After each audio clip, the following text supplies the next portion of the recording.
गरीब के पेड़ पर जादुई ककड़ी। पारो बहन की शादी देखते हुए। जानकी, मैंने सोचा नहीं था कि हमें यह दिन भी नसीब होगा। देखो तो मेरी बहन की कितनी धूमधाम से शादी हो रही है। अजी आपने बिल्कुल ठीक कहा। ये तो सुना ही होगा आपने, भगवान जब भी देता है छप्पर फाड़ के देता है। सही बोली बहू तू। याद है एक समय हम कितना परेशान थे, हमारे पास खाने पीने के लिए भी कुछ नहीं था, पर अब देखो क्या कुछ नहीं है हमारे पास। हाँ माँ, गांव के अमीर व्यक्तियों में गिने जाते हैं अब हम। आखिर माधव और उसका परिवार ऐसा क्यों कह रहा था? क्या उनके हालात सच में बुरे थे? और ऐसा भी था तो ये अचानक अमीर कैसे हो गई? आखिर उसके परिवार को धन दौलत कैसे हासिल हुई? ये जानने के लिए हमें कहानी में कुछ समय पीछे जाना होगा, जहां माधव बहुत गरीब किसान था जो फटे कपड़ों में रहता था। उसके घर में उसका छोटा 5 साल का बेटा राजू था, पत्नी जानकी, माँ जमुना और बहन पारो थी। उन सब का खर्चा उठाने के लिए केवल माधव ही था, जो कि अपने खेत में बहुत मजदूरी किया करता था। 2 बार तो उसकी फसल खराब हो चुकी थी, इसलिए तीसरी बार उसने ककड़ी का पेड़ उगाना ठीक समझा, जिस पर अब फूलों में से ककड़ियां आना शुरू हो गई थी। एक दिन माधव खाते समय अपनी पत्नी और माँ से कहता है, माँ, इस बार देखना हमारी किस्मत खुल जाएगी। अगर ये ककड़ियां अच्छे से आ गई तो इसे बेचने से हमारे घर की थोड़ी बहुत स्थिति तो सुधर ही जाएगी। मुझे तो पूरा यकीन है तुझ पर मेरे बेटे। देखना भगवान तुझे तेरी परिश्रम का फल जरूर देंगे। पापा, मुझे 3 पहिए वाली साइकिल चाहिए। वो बिट्टू है ना, वो उस पर भी 3 पहिए वाली साइकिल है। राजू बेटा, जब पापा पर पैसे होंगे तो वह ले आएंगे। नहीं नहीं नहीं, मुझे तो अभी चाहिए। अच्छा, फिर तो राजू की 3 पहिए वाली साइकिल मैं भी चलाऊंगी। माधव जी, एक बात कहनी थी मुझे। वो घर में राशन नहीं है, खत्म हो गया है। कल आप जल्दी से बाजार जाकर ये बेच देना ताकि घर में खाना बन सके। मैं जानता हूँ जानकी, तुम फिक्र मत करो। घर का राशन, पारो की शादी, सबका खर्चा देखना है। अगले दिन जैसे ही माधव अपने खेत में ककड़ी के पेड़ से ककड़ियां तोड़ने जाता है तो देखता है उसकी सारी ककड़ी खराब हो चुकी हैं। पेड़ अस्त व्यस्त थे। ये देखकर वो अपनी छाती पीटकर रोने लगता है। हे भगवान, तूने मुझे ऐसे दिन क्यों दिखाए? तूने फिर से मेरी मेहनत खराब कर दी। ककड़ी के पेड़ उगाए थे वो भी नहीं हुए, 3-4 पेड़ में से एक भी नहीं है। अब मैं घर की जरूरतें पूरी कैसे करूंगा? ये कहकर वो बेकार 2-4 ककड़ियों को उठाकर अपने घर ले आता है। उसे देखते ही सबके अरमान जाग उठते थे। अजी, आप ककड़ियों को बेचकर बड़ी जल्दी आ गए। कितनी आमदनी हुई? हाँ बेटा, बताना। साइकिल लाए हो ना? उन सब की बातें सुनकर माधव फूट फूट कर रोने लगता है, और जब जानकी उससे वजह पूछती है तो वो अपने हाथ में लाई खराब ककड़ियां दिखाता है और अपने परिवार को सब कुछ बताता है। जिसके बाद उसका परिवार भी मायूस हो जाता है। उन पर अकाल टूट पड़ा था। पारो का बसा बसाया रिश्ता दहेज न देने के कारण टूट जाता है। घर में खाने का राशन नहीं होता, जिस वजह से पारो अपनी भाभी से लड़ने लगती है। घर के हालात बिगड़ जाते हैं। भूखे बेटे को खाना खिलाने के लिए जानकी मंदिर से खाना खिलाती है। घर के बाकी जने भूखे रहते हैं।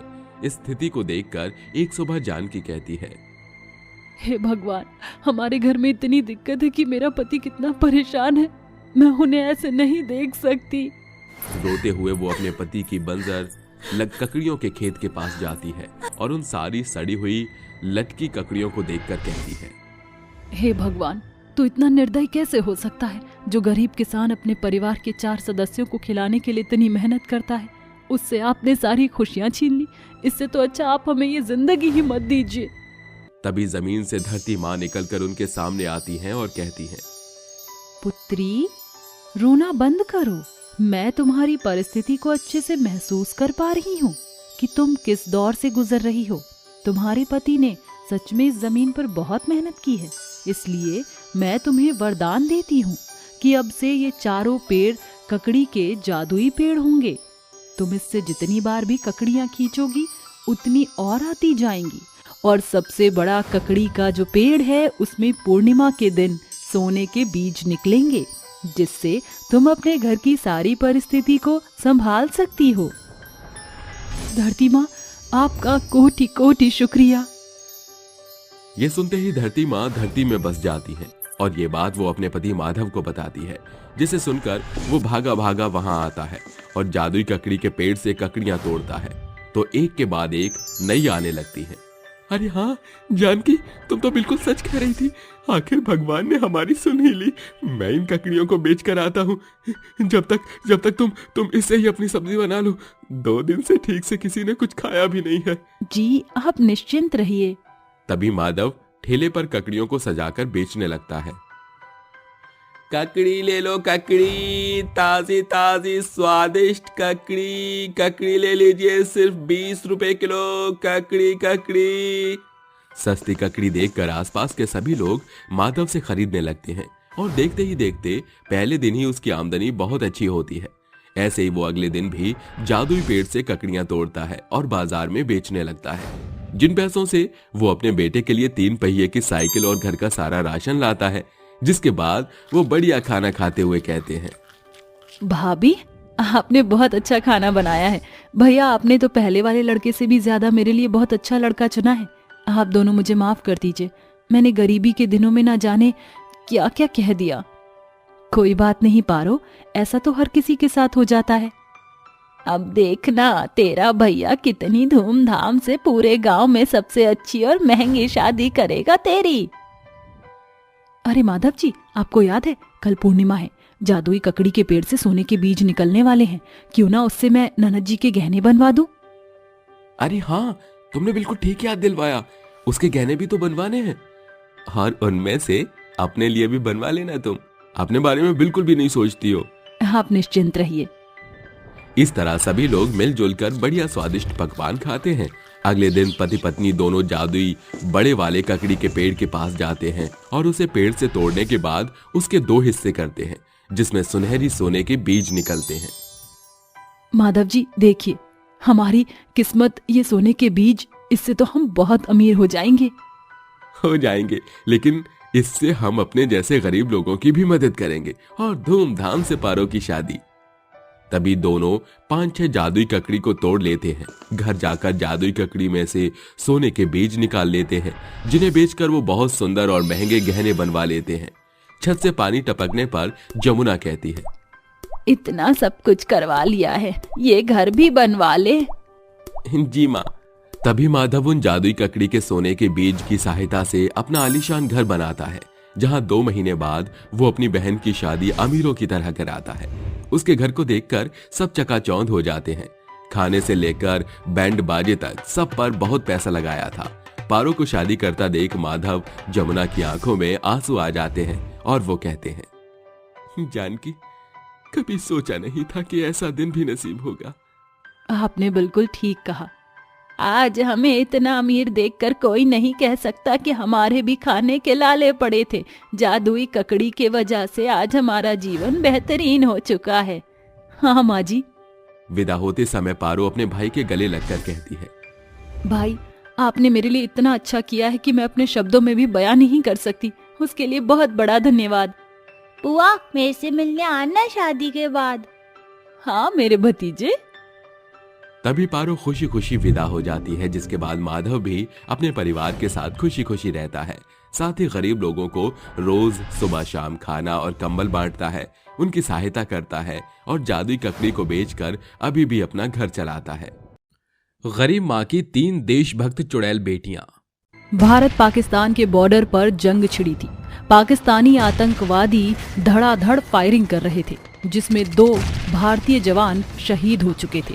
तभी कमांडर युग, प्रीतम, सोहम छुपकर इशारों में बोलते हैं, soldier take your position, fire the target our enemies. इन पाकिस्तानियों के हिंदुस्तानी की धूल चटा कर ही रहेंगे। जी कमांडर। सोहम राइट में जाओ और प्रीतम तुम लेफ्ट में, और लगातार फायरिंग करने के बाद लास्ट में बम फेंक देना। Yes sir. How's the josh. Yes sir. Attack him. हिंदुस्तानी कबूतरों, कहाँ छुपकर बैठे हो? मर्द के बच्चे हो तो बाहर आओ। अपने बिल में क्यों छुपे हो? डर लग रहा है क्या पाकिस्तान की गोलियों से? तभी सामने से उड़ता हुआ कमांडर युग उस पर बंदूक चलाकर जोर से कहता है, पाकिस्तानी आतंकवादियों, डरते तो हम किसी के बाप से भी नहीं है। मरने के लिए तैयार हो जाओ। तभी प्रीतम, सोहम एक एक बम उनकी ओर फेंकते हैं, जिससे ब्लास्ट होता है। पर उधर से पाकिस्तानी लोग भी फायर करते हैं, जहां प्रीतम और सोहम फौजी उसी क्षण शहीद हो जाते हैं। वह कमांडर युग पर भी फायरिंग करने वाले होते हैं। इतने में 2 फौजी चुड़ैल आकर उन पाकिस्तानी आतंकवादियों को बंदूक से छलनी कर ढेर कर देती हैं और तीसरी चुड़ैल युग को साइड में ले जाकर बचाती है। तुम ठीक तो हो ना? मैं तुम चुड़ैल फौजी कैसे? ये कहते कहते युग बेहोश हो जाता है। जहां तीसरी चुड़ैल उसे छोड़कर हाथ में बंदूक लिए गुस्से से दोनों चुड़ैलों के साथ जाती है और पाकिस्तानी आतंकवादियों को एक एक करके मारने लगती है। तुमने क्या सोचा है? हम मर गए तो तुम हिंदुस्तानी बॉर्डर को पार करोगे, हमारे देश के नागरिकों को, फौजियों को मारोगे? सोचा भी कैसे? कौन है यहाँ? कौन है? हमें दिखाई क्यों नहीं दे रहा? हम तुझे दिखाई नहीं दे रहे हैं, पर तू हमें बराबर दिखाई दे रहा है और तेरे साथियों की मरने की बारी है अब। गोलियों से कच्चा बोन डालो इन्हें, वैसे भी पुराना हिसाब करना तो बनता है। तभी तीनों चुड़ैल फौजी बम, तोप और बंदूकों के सहारे से एक एक पाकिस्तानी आतंकवादी को मार गिराती हैं। फिर तीनों उन फौजियों की मरहम पट्टी करके उनकी मदद करती हैं। उनके हाथ पांव में लगी हुई गोलियों को निकालती हैं, जिसमें से 2-3 फौजी शहीद हो चुके थे। युग और प्रीतम ही बचे थे। कुछ देर बाद कमांडर युग को होश आता है और वो कहता है, ये मेरी मरहम पट्टी किसने की और मैं यहाँ कैसे हूँ? मैं तो बॉर्डर पे था। प्रीतम तुम ठीक तो हो ना? तभी प्रीतम होश में आता है और अपने साथियों को देखकर दोनों टोपी उतार रोने लगते हैं। युग सर, सोहम सर बहुत अच्छे थे, हमारे देश के लिए वो शहीद हो गए। शुक्रिया मेरी जान बचाने के लिए, और आपने तो कमाल कर दिया, सारे पाकिस्तानियों को अकेले ढेर कर दिया। मेजर साहब तो खुश हो जाएंगे आपसे। ये क्या बोल रहे हो तुम? ना मैंने तुम्हारी जान बचाई ना अपनी, और मैंने पाकिस्तानी लोगों को ढेर भी नहीं किया। मैं आधे में ही घायल होकर बेहोश हुआ था। मेरी धुंधली आंखें मुझसे कह रही हैं कि किसी और ने हमें बचाया और इस मिशन को अंजाम दिया। शायद वो 3 चुड़ैलें थी जो कि फौजी थी। सर, आप ये कैसी बातें कर रहे हैं? हमारे मिशन के अधिकतर लोग शहीद हो गए। अगर आपने भी ये मिशन पूरा नहीं किया तो कौन हो सकता है? चुड़ैल भला कैसे हो सकती हैं? मेरी बात का विश्वास करो। क्या मैं झूठ बोलूंगा? हमारे पास फर्स्ट एड बॉक्स है, पर पट्टियां खत्म हो गई थी। ये देखो, मेरे और तुम्हारे फर्स्ट एड हो रखा है। अरे हाँ सर, आपने बिल्कुल ठीक कहा। जरूर कोई है, हमें पता लगाना चाहिए। लेकिन अगर वो चुड़ैल है तो हम उनसे कैसे बात कर पाएंगे? ये तो उस बॉर्डर पर जाकर ही पता चलेगा। चलो हम वहां चलते हैं।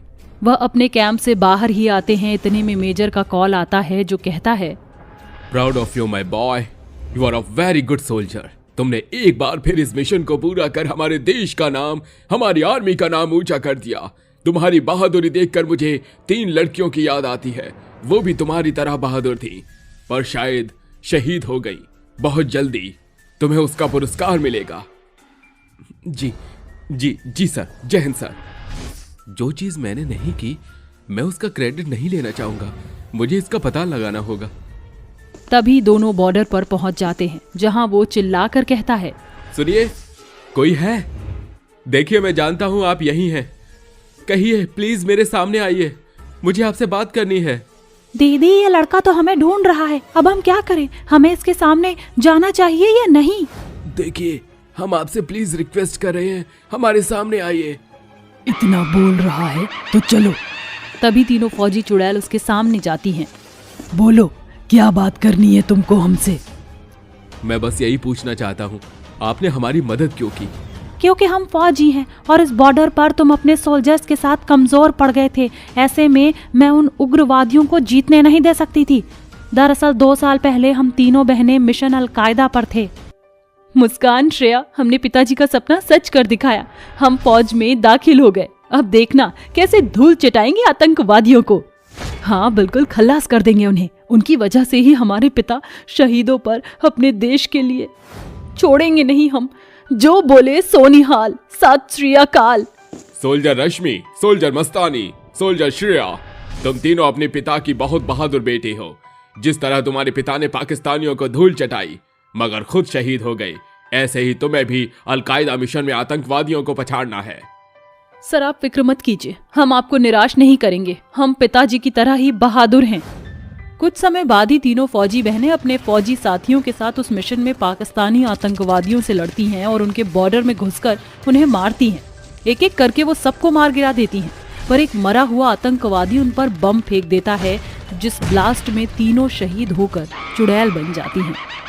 बस जब से ही हम इस बॉर्डर पर उन पाकिस्तानियों से अभी भी लड़ते हैं और मरने के बाद हम कमजोर फौजियों की मदद करते हैं, उनका मिशन पूरा कराते हैं, आतंकवादियों को धूल चटाते हैं और मरहम पट्टी करते हैं। ओह, तो ये है आपकी कहानी। इस हिसाब से तो मेजर साहब मुझे इस मिशन का सबसे अच्छा सक्सेसफुल कमांडर मान रहे हैं, जबकि आप इसकी असली हकदार हैं। मैं मेजर साहब को आपके बारे में बताऊंगा।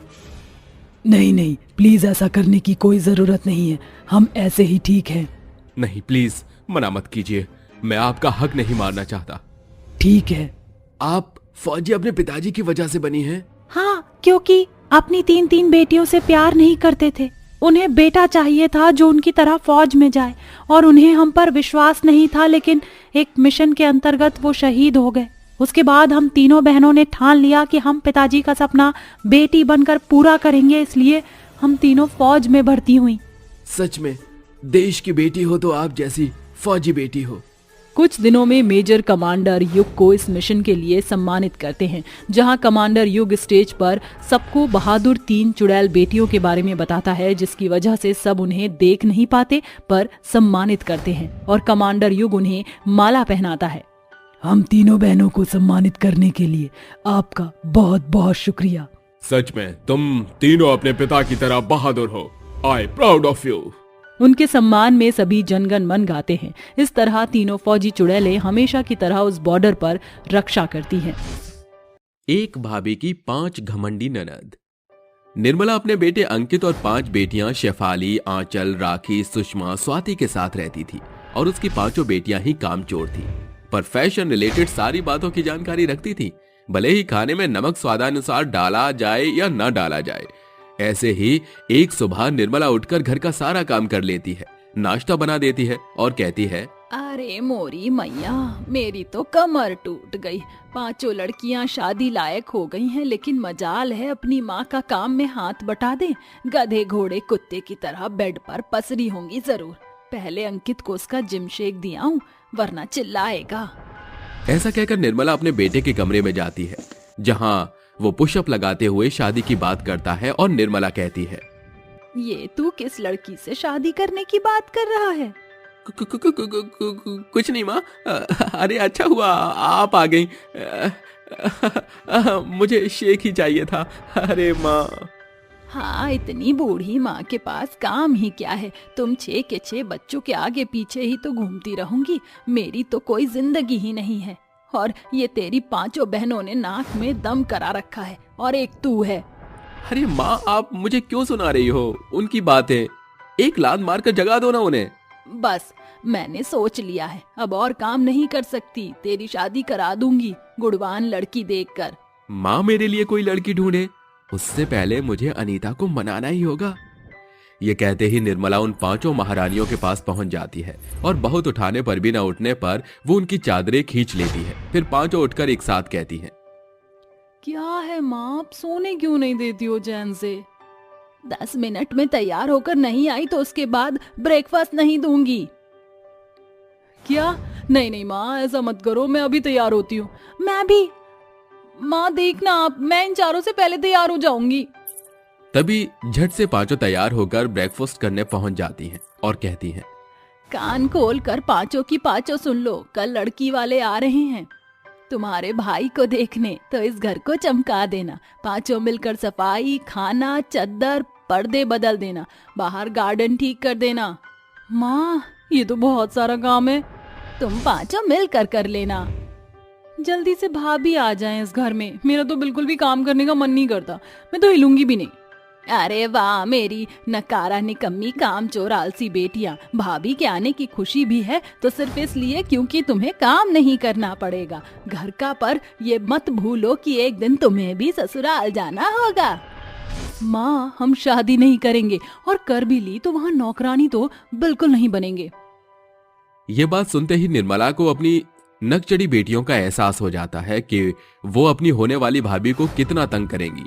ऐसे ही अगले दिन 5 बहनें मिलकर घर का सारा काम कर लेती हैं, पर काम चोरी करके। पर्दे अलग अलग रंग के टंगे थे, खाना भी किसी में नमक मसाले कम तो किसी में ज्यादा, तो घर की साफ सफाई भी आधी थी। ये देखकर निर्मला अपने सिर पर हाथ रखकर कहती है, गलती हो गई जो मैंने तुमसे बोला, काम चोर कहीं की। ये कहते ही निर्मला सारा काम अच्छे से संजो देती है। तभी दरवाजे पर दस्तक होती है।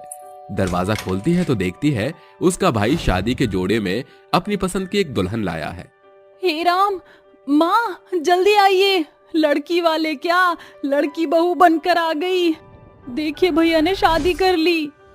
तभी शेफाली की आवाज सुन पांचों बाहर आकर अंकित को दूल्हा बने देखकर हक्की बक्की रह जाती हैं और निर्मला अपनी छाती पीटकर कहती है, हे भगवान, ये तूने क्या मुझे दिन दिखा दिया। अंकित बेटा, तूने क्या किया? मतलब मैंने कल जो सुना था वो सच? तू किसी लड़की से शादी करने की बात कर रहा था। तुझे अपनी माँ की पसंद का तो ख्याल रखता। हाँ, मैं कल अनीता के बारे में ही बात कर रहा था और आप मेरी शादी कराए इससे पहले मैंने ही कर ली। हम दोनों एक दूसरे से बहुत प्यार करते हैं। माँ घर का बहुत अच्छे से ये ख्याल रखेगी। अंकित, ये पांचों तुम्हारी बहनें हैं? हाँ अनीता।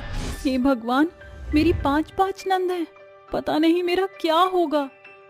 हाँ तो भाभी, आपको खा थोड़ी रहे हैं जो इतना डरा हुआ फेस बना रही हो। अरे बस बस, रुको बहू, मैं तुम्हारी आरती उतारूं। तभी निर्मला आरती की थाल लाकर अपनी बहू की आरती उतारती है और गृह प्रवेश करती है। 2 दिन आराम से कटते हैं। तीसरे दिन जब राखी उसे लिपस्टिक लगाते हुए देखती है तो चुरा कर लिपस्टिक लगाकर आईने में देखकर कहती है, अरे वाह, मैं कितनी सुंदर लग रही हूँ। तभी लिपस्टिक लगाकर भाभी के सामने जाती है तो अनीता कहती है, अरे ये तो मेरी लिपस्टिक शेड है। नंद जी, तुमने मुझसे बिना पूछे ये क्यों लगाई? आपको लगाते हुए देखा और मन किया तो लगा लिया। इतना क्यों रिएक्ट कर रही हैं आप? क्योंकि तुमने बिना पूछे सामान लिया। कितनी घमंडी है। इसकी बातों से मुझे इस वाली नंद का तो पता चल गया। पता नहीं बाकी की चारों कैसी होंगी। अरे भाभी, जरा मुझे आलू के पराठे बनाकर कमरे में ला दो, मैं आ नहीं पाऊंगी। आई नंद जी, महारानी है क्या कहीं की जो कमरे में लाकर दूं? तभी अनीता उसको आलू के पराठे बनाकर देती है और घर का सारा काम खत्म करके बेड पर बैठती है। बहुत थक गई, अब आराम करूंगी थोड़ी देर। तभी स्वाति सुषमा आकर कहती हैं, भाभी, मुझे फ्रेंड के साथ शॉपिंग पर जाना है, जरा मेरी ये ड्रेस अच्छे से प्रेस कर दीजिए। और भाभी, मेरे सारे कपड़े गंदे हैं तो इन्हें भी धो दीजिए। भाभी, इनको काम छोड़िए, मेरे पेट में दर्द है, पहले खिचड़ी बना कर दीजिए। नहीं भाभी, पहले मेरा काम करो। नहीं, पहले मेरा।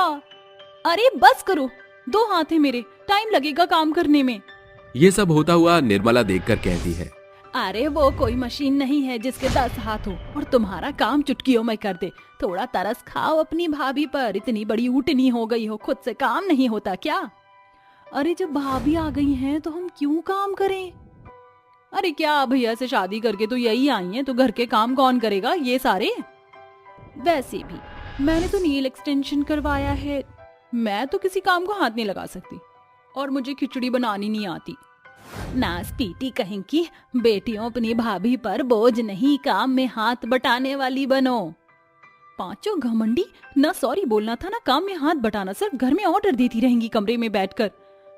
कोई बात नहीं माँ जी, कर देती हूँ मैं।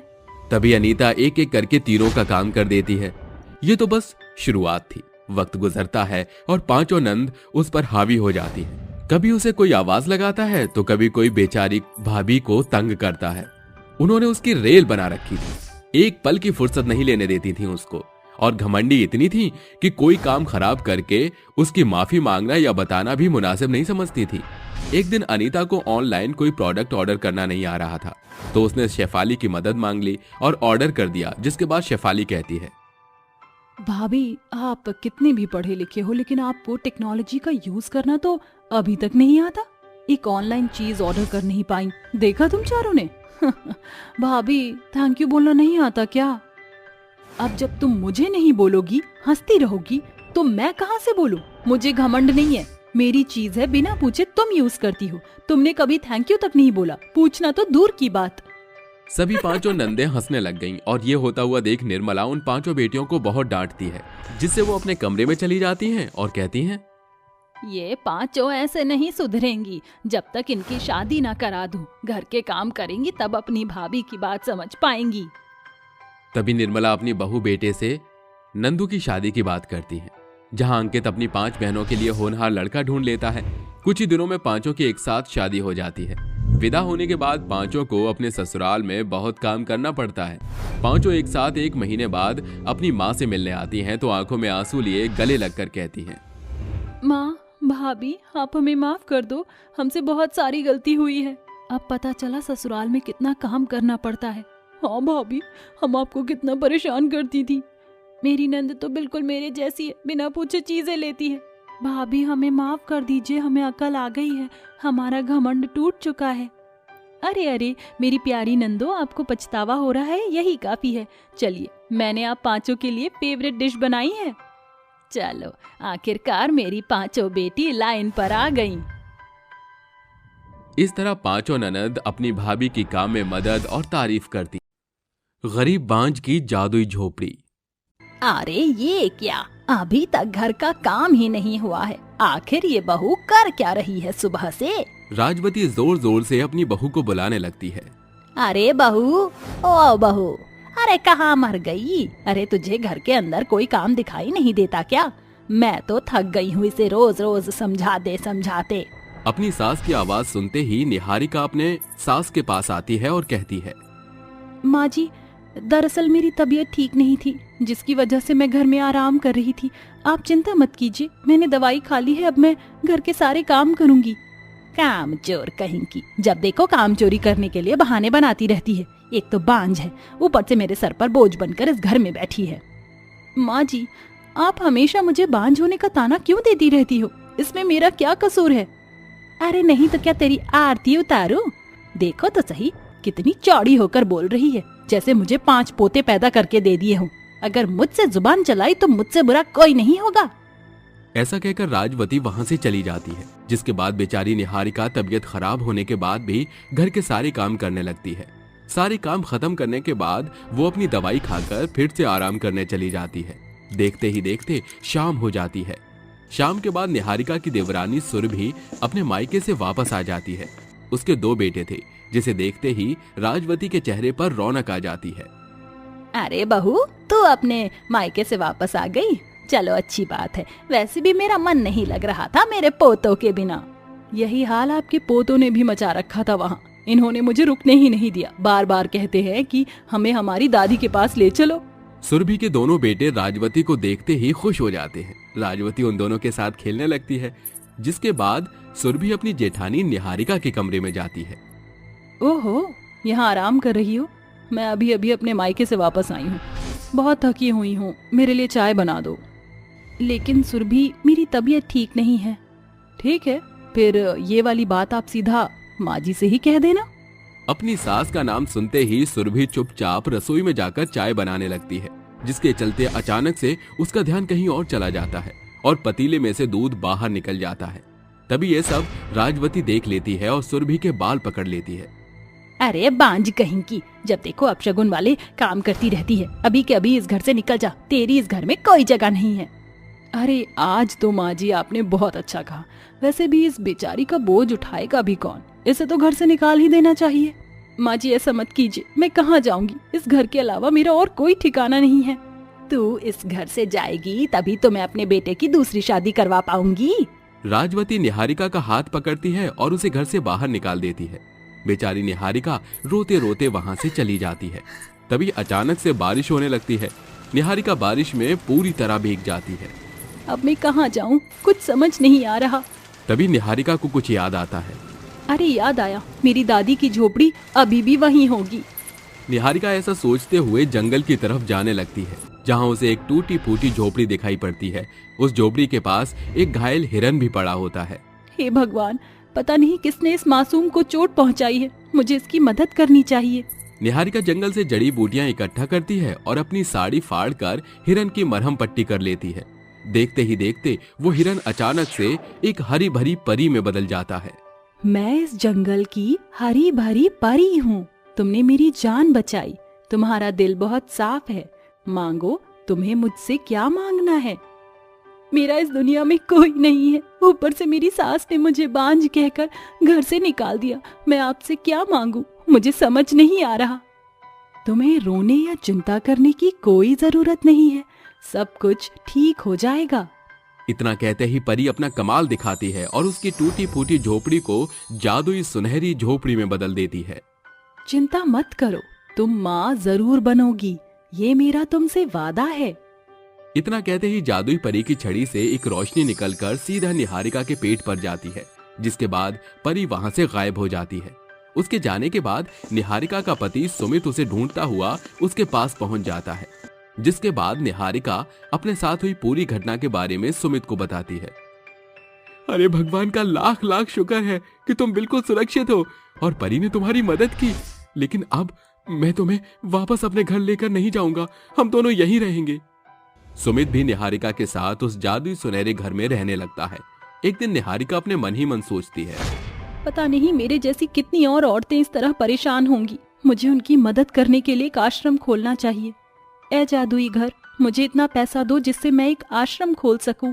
निहारिका के इतना कहते ही उसके सामने कई सारे सोने के सिक्के प्रकट हो जाते हैं, जिसके बाद वे दोनों पति पत्नी मिलकर बेसहारा और गरीब औरतों के लिए आश्रम खोलते हैं। एक दिन खाना खाते समय अचानक से निहारिका का मन मचलने लगता है और वो घर के बाहर आकर उल्टियां कर देती है। निहारिका, निहारिका, तुम ठीक तो हो ना? मुबारक हो आपको, आप पिताजी बनने वाले हो। परी ने हमारी सभी परेशानियों को दूर कर दिया। ये सुनकर सुमित बहुत खुश होता है। उस दिन के बाद से वो दोनों कुछ जादुई सुनहरे घर में खुशी खुशी रहने लगते हैं। कुछ समय बाद निहारिका एक बेटे को जन्म देती है। हमें अपने बेटे को अच्छी परवरिश देने के लिए कुछ पैसों की जरूरत होगी। ए जादुई घर, हमें पैसे दे दो। निहारिका के इतना कहते ही उनके सामने खूब सारे पैसे प्रकट हो जाते हैं, जिसके बाद निहारिका और सुमित दोनों अपने बच्चे की देखरेख अच्छे से करना शुरू कर देते हैं। एक दिन सुमित निहारिका से कहता है, मैं अब और इस जादुई घर के भरोसे नहीं रहना चाहता, मुझे कुछ अपना काम करना चाहिए। क्यों ना मैं एक सुनार की दुकान खोल लूं? जादुई घर, क्या तुम मुझे ढेर सारे सोने के गहने दे सकते हो? सुमित के इतना कहते ही उसके सामने सोने के गहनों का ढेर लग जाता है। अरे वाह, ये तो बहुत अच्छा हुआ, अब मैं अपनी खुद की एक सुनार की दुकान खोलूंगा। सुमित उन सोने के गहनों से अपनी सुनार की दुकान खोल लेता है। देखते ही देखते उसकी सुनार की दुकान अच्छी खासी चलने लगती है। कुछ ही समय में उनकी सारी परिस्थितियां ठीक होने लगती हैं। एक दिन सुमित और निहारिका अपने बेटे राजू को मंदिर लेकर जाते हैं, जिसके बाद वो दोनों पूजा खत्म करके मंदिर के बाहर खड़े सभी गरीबों को दान करते हैं। उन भिखारी की लाइन में सुमित का पूरा परिवार भी खड़ा होता है। अरे ये क्या, ये तो विक्रम है और माँ भी है। सुमित उनके पास जाता है और उनसे कहता है, तुम लोगों ने ये क्या हाल बना रखा है, क्या हुआ तुम्हारे साथ? कहाँ चला गया था बेटा तू हमें छोड़कर? तेरे जाने के बाद विक्रम को बिजनेस में बहुत बड़ा लॉस हो गया। देखते देखते हमारा घर भी नीलाम हो गया और हम लोग सड़क पर आ गए। हमने तुझे ढूंढने की बहुत कोशिश की, लेकिन तू हमें कहीं नहीं मिला। आप सभी ने मिलकर मेरी पत्नी निहारिका को घर से निकाल दिया था। आपको क्या लगा कि आपके चलते मैं किसी और से शादी कर लूंगा? मैं निहारिका से प्यार करता हूँ और उसी के साथ अपना जीवन व्यतीत करूंगा। ये देखो माँ, आप निहारिका को, आप हमेशा इसे बांझ कहा करती थी ना।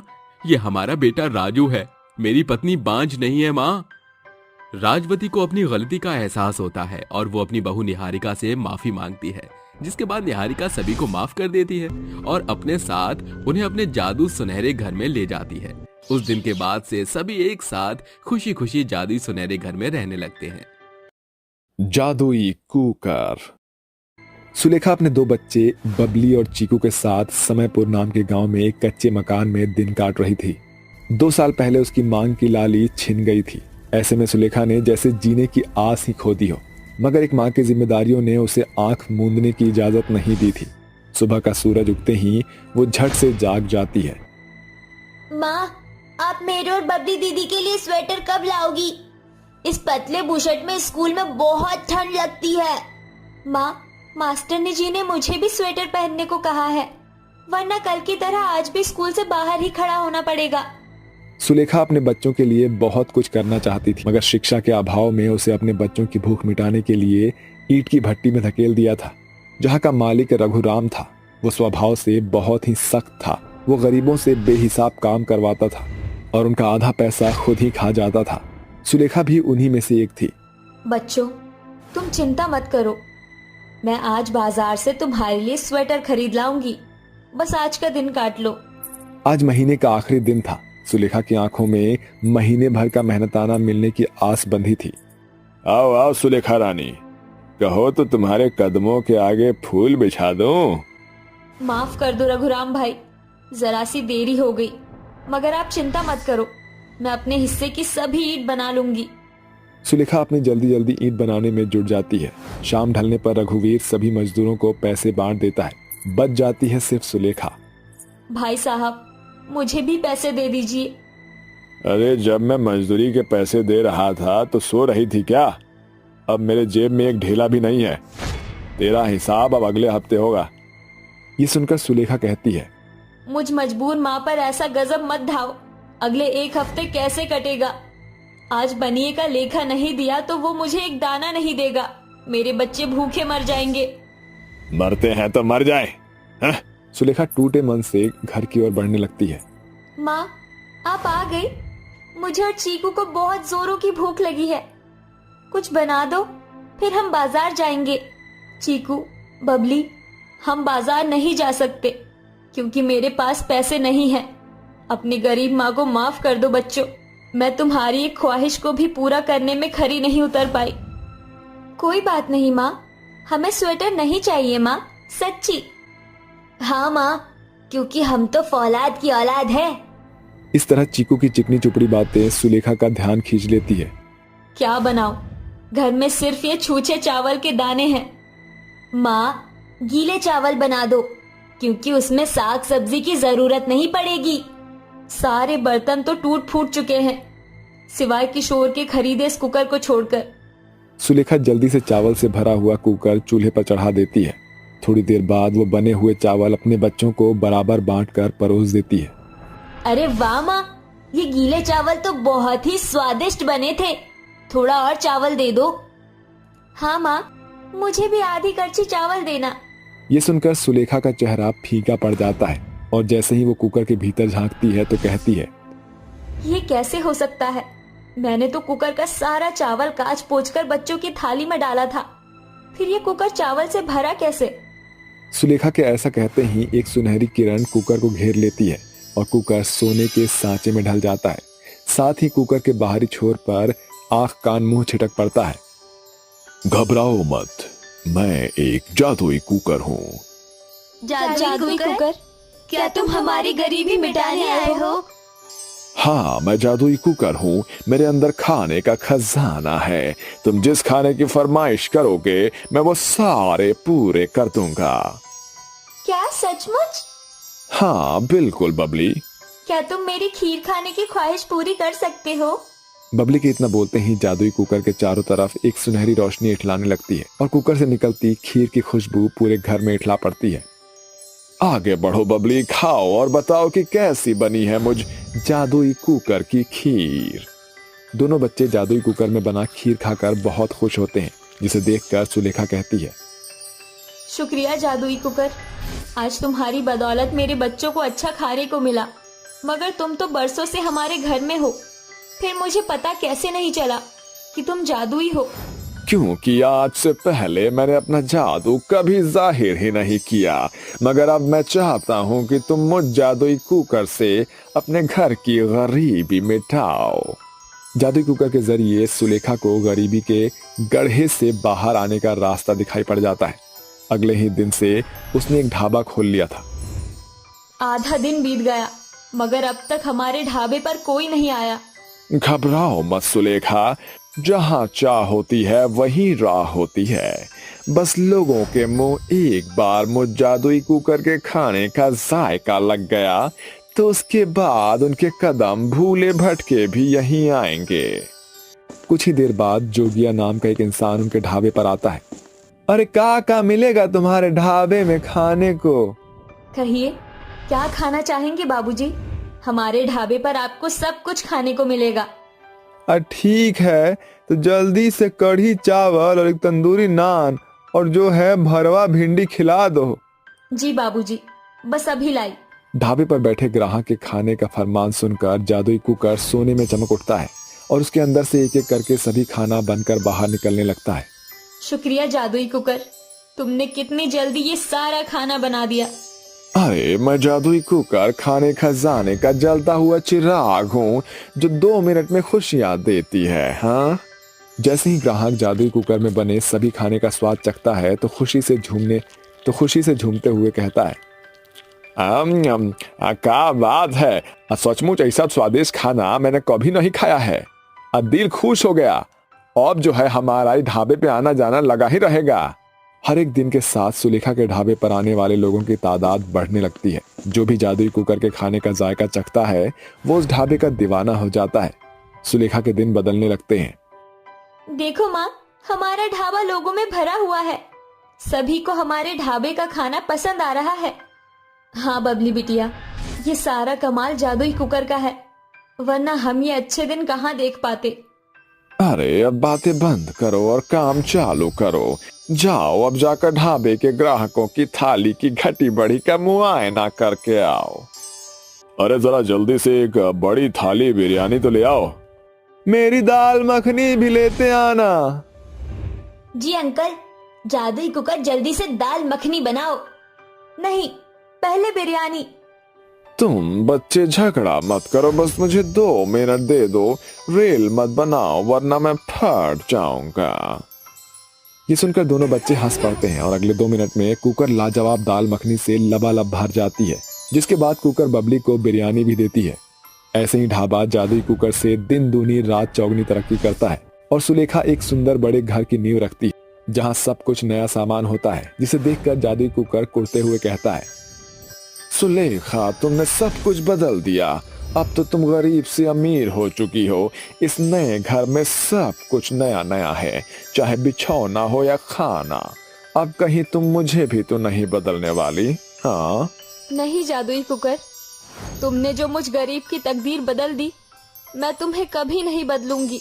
तुम अंत तक हमारे बीच बने रहोगे। ये सुनकर जादुई कुकर खुशी से झूम उठता है और देखते ही देखते कुकर गाजर के हलवे से लबालब भर जाता है, जिसकी खुशबू पूरे घर में घुल मिल जाती है। और कुकर कहता है, हाँ चलो इसी बात पर कुछ मीठा हो जाए। और अंत में सुलेखा और उसके बच्चे जादुई कुकर में पके स्वादिष्ट गाजर का हलवा खाकर अपनी कामयाबी की खुशियां मनाते हैं। इसी के साथ जादुई कुकर की ये कहानी यहीं समाप्त होती है।